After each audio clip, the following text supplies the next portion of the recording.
Good morning student. आज हम लोग देखने वाले हैं S Y B S C computer science का एग्ज़ाम फॉर्म कैसे फिल करना है। तो सबसे पहले आपको गूगल क्रोम या इंटरनेट एक्सप्लोरर रहेगा, उसमें आपको गूगल पे जाना है। सावित्री बाई फुले पुणे यूनिवर्सिटी आपको साइट सेलेक्ट करना है। फिर यहाँ पे आपको सावित्री बाई फुले पुणे यूनिवर्सिटी में जाना है, डैशबोर्ड ओपन हो जाएगा। उसके बाद आपको एग्जामिनेशन सेक्शन पे क्लिक करना है। जैसे आप क्लिक करोगे तो स्टूडेंट सेक्शन में जाके एग्जाम फॉर्म ऑनलाइन में टिक करना है। तो यहाँ पे डिफरेंट 8 लिंक्स आ जाएंगे, उसमें से आप किसी भी एक लिंक पे क्लिक करना है और फिर प्रोसीड टू लॉगिन करना है। प्रोसीड टू लॉगिन में जैसे करोगे तो आपका ये पेज ओपन हो जाएगा। उसमें आपको स्टूडेंट सेक्शन में लॉगिन पे क्लिक करना है। तो जैसे लॉगिन तो स्टूडेंट लॉगिन इन्फॉर्मेशन ओपन हो जाएगा। उसमें आपको सिलेक्ट करना है आपका ईमेल आईडी या मोबाइल नंबर। अगर आपने ईमेल आईडी से लॉगिन किया रहेगा और पासवर्ड जनरेट किया रहेगा तो ईमेल, ये दोनों में आइदर ऑफ द वन आप कोई भी यूज कर सकते हैं।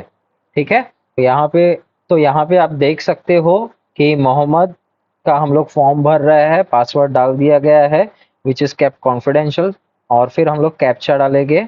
ठीक है, और फिर क्लिक करेंगे लॉगिन पे। तो लॉगिन पे जैसे ही क्लिक करेंगे तो यहाँ पे आप देख सकते हो कि एग्जाम फॉर्म इंफॉर्मेशन आ गया है।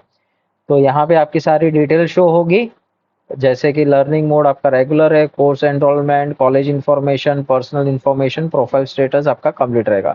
फिर उसके बाद आपको क्लिक करना है एग्जाम फॉर्म पे। जैसे आप एग्जाम फॉर्म पे क्लिक करोगे वापस प्रोसीड पे आपको क्लिक करना है।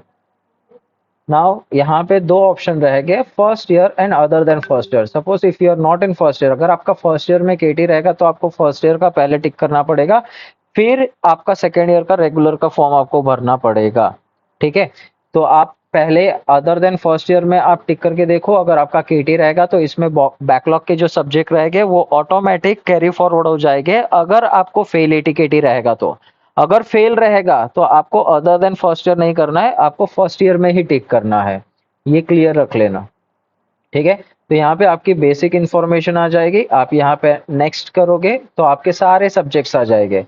तो ये आपके जो सब्जेक्ट्स है ये बाय डिफॉल्ट ऑटोमेटिक टिक रहेंगे। इंटरनल जैसे कि आपका कोकरिकुलर इंटरनल है, IKS सब्जेक्ट जो है कंप्यूटिंग, उसमें इंटरनल एंड यूनिवर्सिटी एग्जाम है। Data structure internal university examination, database management internal university examination, lab course internal and practical, software engineering internal university exam, mini project internal and project.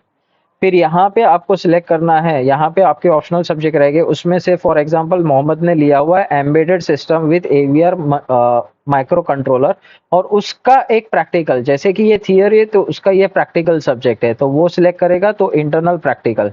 फिर उसके बाद आपका एक भाषा वाला सब्जेक्ट है, तो यहाँ पे हिंदी भाषा लिया हुआ है मोहम्मद ने, तो हिंदी पे टिक करेगा। जैसे उसने हिंदी पे टिक किया तो उसके सब्जेक्ट्स क्या हो गए, लॉक हो गए। फिर यहाँ पे हम लोग क्लिक करेंगे सेव एंड नेक्स्ट पे। तो सेव एंड नेक्स्ट पे क्यों क्लिक करना है, तो यहाँ पे ओई ओपन इलेक्टिव सब्जेक्ट आप लोगों का क्या हो जाएगा, एनेबल हो जाएगा। अभी मोहम्मद ने लिया है ह्यूमैनिटीज में से, उसने आर्ट्स एंड फाइन आर्ट्स में से लिया हुआ है। फिर उसका बैचलर ऑफ आर्ट्स सिलेक्ट करना है, तो वो सिलेक्ट करने के बाद यहाँ पे उसने लिया हुआ है ग्लिम्स ऑफ मॉडर्न महाराष्ट्र। ठीक है, अरे सर्वर एरर आ गया, हमें वापस लॉगिन करना पड़ेगा, तो यहाँ से हम लोग वापस कंटिन्यू करेंगे।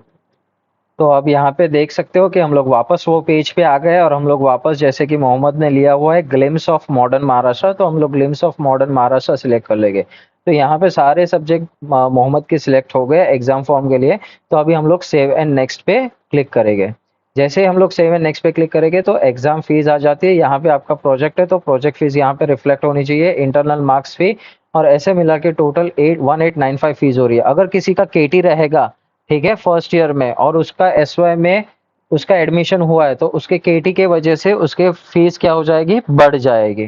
ठीक है, अब जैसे कि मोहम्मद को कोई केटी नहीं है तो उसका फीस उतना ही रहेगा। फिर हम लोग क्लिक करेंगे प्रीव्यू पे। तो प्रीव्यू पे जैसे आप स्क्रॉल डाउन करोगे तो आपका फॉर्म जनरेट हो जाएगा, और सारे सब्जेक्ट आप यहाँ पे एक बार चेक कर लीजिए। ठीक है, फिर उसके बाद क्लिक करना है प्रोसीड पे।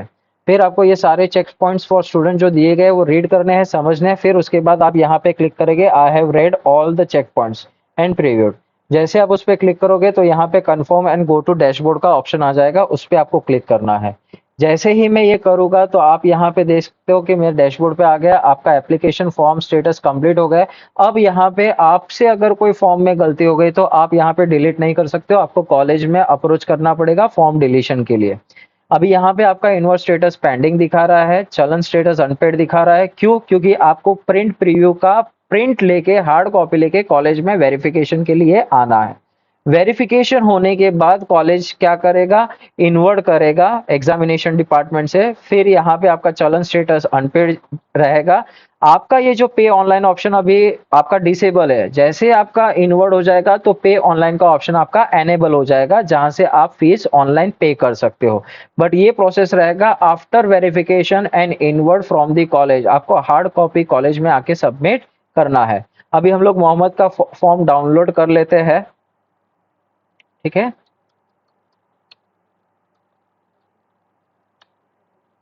तो आप यहाँ पे देख सकते हो कि हमने मोहम्मद का फॉर्म डाउनलोड कर लिया हुआ है। जैसे मैं उसके तो उसका ये फॉर्म जनरेट हो गया है, ठीक है। इसका आपको प्रिंट लेके आपको कॉलेज में आपके रिस्पेक्टिव टीचर के पास वेरीफाई करवाने आना है। वेरीफाई होने के बाद कॉलेज एग्जाम सेक्शन उसका इनवर्ड करेगा। इनवर्ड होने के बाद आपका ये जो रेड वाला पे ऑनलाइन है वो अनेबल हो जाएगा ऑनलाइन। एक बार आप लोगों ने पेमेंट कर दिया उसके बाद फॉर्म में कोई भी करेक्शन नहीं होगा, तो ये बात का खास ध्यान रखना है, ठीक है। तो आप लोग पेमेंट करने के पहले भी फॉर्म वेरीफाई कर लीजिएगा कि सारी चीजें बरोबर है कि नहीं है, even though it is verified and inverted. अगर आपको कोई गलती मिलती है तो तुरंत आप कॉलेज में अप्रोच कीजिए, ठीक है। तो ये बात का ध्यान रखना है। अभी हम लोग आगे बढ़ गए, जैसे कि मोहम्मद का अभी ये पेंडिंग दिखा रहा है, तो हम आगे का प्रोसेस इनवर्ट का करके आप यहाँ पे चेक करोगे कि इनवर्ट का प्रोसेस कैसे ग्रीन हो जाता है।